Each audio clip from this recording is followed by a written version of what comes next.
안녕하세요. 정치를 시켜봅니다. 정치회 10대! 대통령 집무실 이전으로 인해서 전쟁이 나도 국방부는 갈 데가 없다는 MBC 보도가 나오고 있는 가운데 윤석열의 사적 채용이 국방부에서도 이뤄지고 있다는 KBS 단독 보도가 나왔습니다. 국방부에는 육해 공군 전체 장교들의 승진 인사를 총괄하는 인사기획관이라는 핵심 보직이 있는데 여기에 윤석열이 전문성도 없는 자신의 사람을 거기에 앉히려다 들켰다는 얘기입니다. 자, 지난달 국방부는 인사기획관을 새로 뽑기 위해서 공고를 냅니다. 그런데 공고 하루 전날 그 응시 자격에 정책이라는 경력을 새로 넣어서 공고 계획을 장관실에 올렸고 이종섭 장관은 이것을 승인합니다. 말 그대로 인사기획관이라면 인사 경력에 특화되고 특화된 인물을 뽑아야 맞는데 정책이라는 선발 가이드라인이 공고 직전에 갑자기 생겼고 그걸 또 국방부 장관이라는 사람이 급하게 결재했다는 게 수상한 겁니다. 자, 한 관계자는 이렇게 말을 합니다. 끝자락에 굉장히 조그맣게 써놨어요. 그런 부분들을 가리고 싶은 거 아니냐. 만약에 특정인을 염두에 두고 그 자격 조건을 그렇게 확대를 안 해주면 이번에 말씀하시는 이런 분들이 와가지고 시험을 못 보죠. 자, 그런데 아니나 다를까 서류 전형을 통해서 면접자 7명이 일단 추려졌는데 거기에 정책 경력자는 딱 한 명밖에 없었다는 겁니다.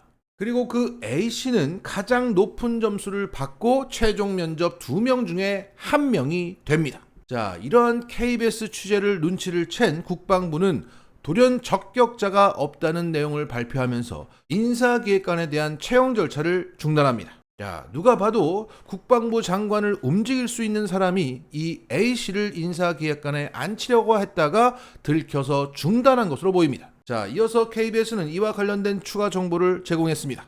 이 A씨라는 사람은 예비역 준장인데 최근까지 방산기업의 고문으로 있으면서 현 정부의 출범을 조용히 도왔고 실세와도 가까웠다고 합니다. 2021년 8월 윤석열 당시 후보를 지지하는 국방 관계자들은 국민과 함께하는 국방포럼이라는 자리에 한데 모입니다. 자, 여기에 모였던 사람이 지금의 정부 요직에 모두 앉게 됩니다. 경호처장, 국방부 장관, 병무청장 그리고 김태호 안보 1차장도 있네요. 또한 여기에는 최근 카이의 낙하산으로 사장 자리에 앉게 된 강구영 씨도 보입니다. 자, 이렇게 훗날 국방 안보 분야의 핵심 요직으로 가게 될 사람들이 모였던 포럼을 그 문제의 A씨가 준비했다는 겁니다. 자, 한 국힘당 관계자는 이렇게 말합니다. A씨는 포럼에서 영입할 사람을 물색하는 등 실무를 도운 인물이다.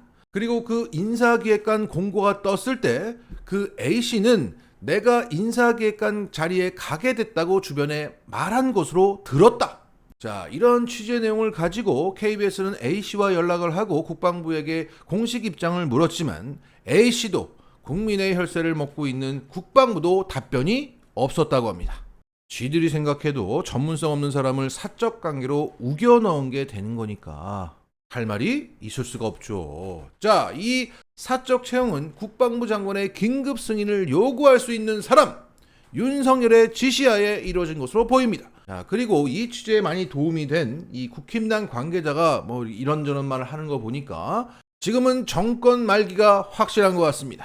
자, 정리하겠습니다. 사적 채용이 논란이 일어났음에도 불구하고 국방 안보 분야에서도 윤석열의 사적 채용은 멈추지 않고 있다. 그리고 머지않았다. 최근 윤석열과 김건희가 서초동 아크로비스타에서 한남동 관저로 이사를 앞두고 있습니다. 이와 관련해서 자격도 없는 무면허 전기업체를 썼다. 최초 발표한 예산보다 2배 이상의 비용이 들어가고 있고 그 출퇴근 시간 5분 더 줄이려고 지금 몇십억이 들어가냐. 자, 이런 가운데 관저 이사가 차일피일 미뤄지고 있습니다. 자, 관련 기사들을 타임라인 순대로 놓고 보면 이렇게 됩니다. 7월 12일자 기사를 보면 다음 달 8월에 한남동 갑니다. 그런데 같은 날 기사를 보면 아닙니다. 이번 주에 간답니다. 그러다가 8월이 됐는데 지원이 또 된다고 합니다. 그러다가 이번 주에 입주를 한답니다. 그런데 또다시 9월 초에 간답니다. 그러다가 추석 연휴가 끝나고 간답니다. 이렇게 기사가 계속 번복되고 있습니다. 자, 이렇게 계속 기사가 차일피일 미뤄지고 있는 가운데 이동영 작가가 최근 방송에서 이런 말을 했습니다. 영빈관 건으로 윤석열과 김건희가 아크로비스타에서 대판 싸웠다. 그리고 윤석열이 집에서 쫓겨났다. 경호원들이 어쩔 줄 몰라서 당황했다고 하더라 라는 얘기를 했는데 진짜 그런 기사가 있었던 겁니다. 완공이 채 되지 않은 한남동 관저에서 윤석열이 이틀간 출퇴근을 했다. 그리고 김건희는 서초동에 있었다. 결국 대판 싸우고 윤석열이 쫓겨나서 경호에 문제가 생겼다는 이동영 작가의 얘기가 팩트였다는 겁니다. 자, 여기서도 권력관계가 보입니다. 아무리 그래도 대통령을 내쫓는 부인이 어디 있습니까? 그냥 평소에도 알로 본다는 거죠. 야, 내가 대통령이야. 꺼져. 자, 정리하겠습니다. 꺼져.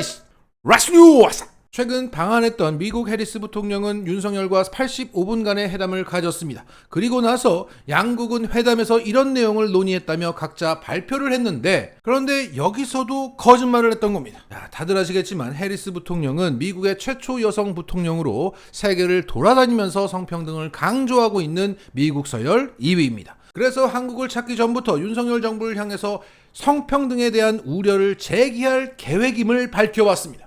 그래서 백악관을 출입하는 뉴욕타임즈 기자가 해리스 부통령과 만나고 나서 이런 말을 합니다. 내가 해리스 부통령과의 사전 인터뷰에서 한국의 민간 영역은 물론 윤석열 정부 내 성평등 문제를 논의할 계획이 있는지 물었고, 거기에 해리스는 이렇게 답을 했다. 당연히 물어보겠고, 실제로 이 문제에 관한 체계적인 해결책이 무엇이 있는지에 관해 윤 대통령에게 직접 따져볼 참이다 라고 말했다고 전했습니다. 그러자 언론들은 성평등 문제에 있어서 윤석열이 단단히 공부해야 할 것이라는 기사를 올립니다. 자, 그렇게 해서 해리스 부통령은 윤석열을 만났습니다. 회담 이후 기자들이 성평등 문제에 대해서 어떤 논의가 있었냐고 물었고, 용산 대통령실에서는 이렇게 답을 합니다. 여성 문제와 관련해서는 해리스 부통령의 언급은 없었던 것으로 알고 있다. 그런데 같은 시각 백악관에서는 보도자료를 통해서 이 회담에서 대한해협 문제와 성평등에 관한 논의가 있었다고 밝힙니다. 그러자 대통령실은 이걸 바로 정정하는 촌극을 벌입니다. 야, 정말 이해가 가지 않습니다. 설령 그런 발언이 없었다고 하더라도 좋은 얘기 하셨습니다 라고 두루뭉술하게 얘기할 수도 있는 거잖아요. 그걸 굳이 없다고 얘기하는 건 뭡니까? 그리고 해리스 부통령은 성평등 문제에 대해서 회담 전부터 윤석열더러 예습해 놓으라고 떠들썩하게 얘기를 하면서 왔습니다. 더군다나 백악관의 발표 내용을 보면 이렇게 되어 있습니다. 해리스 부통령은 바이든 해리스 행정부가 한국과 전 세계의 성평등과 여성 권익에 중점을 두고 있다고 강조했다. 자, 저 정도면 85분의 회담에서 상당 부분 할애해서 얘기를 했다는 거 아닙니까? 그런데 대통령실은 없었다고 얘기합니다. 자, 제가 봤을 때는 윤석열이 거기에 대해서 뻘소리를 했거나 해리스를 실망시키는 발언을 했기 때문에 그것을 숨기려고 저런 거짓말을 했다고 봅니다. 자, 다 떠나서 우리가 한 친구랑 얘기를 막 했습니다. 그리고 나서 다른 친구랑 그 친구 얘기를 합니다. 그러면 그 친구에 대한 왜곡된 얘기를 하면 그 친구가 곤란하겠지? 아니면 그 친구가 다른 데 가서 다른 얘기를 하면 내가 또 어떻게 되나? 이런 걱정을 안 합니까? 기본이 안 됐습니다. 기본이. 자, 정리하겠습니다. 윤석열이 있는 한 외교는 없다. 마치겠습니다.